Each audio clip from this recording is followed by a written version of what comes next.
how can you know that the homelessness will increase 25%? How can you know that these people will lose their homes? Let's talk about the individual, right? Let's focus on one household.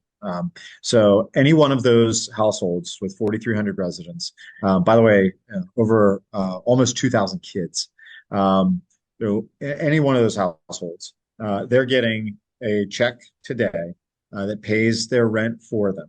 And while we can all, argue that that's not good public policy, these are people that might otherwise be institutionalized. Government would be footing the bill somehow in a previous life, in a previous iteration of how the federal government addressed our very elderly and our very disabled populations. So they get a check today, every month, that pays for their rent.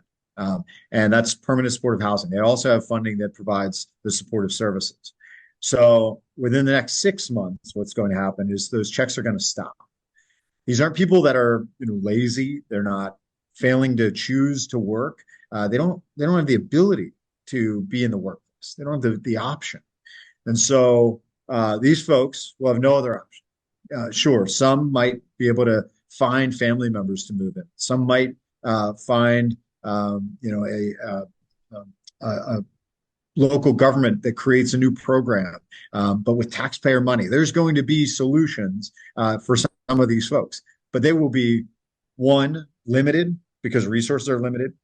Two, they will be few and far between because not every place is going to devise solutions. There's many places are just going to say, we don't have a solution. We don't have any money. There's nothing we can do. And so the most likely outcome is these people who are receiving this funding because they were once chronically homeless will go right back to the life they were living before. They will be on the street once again.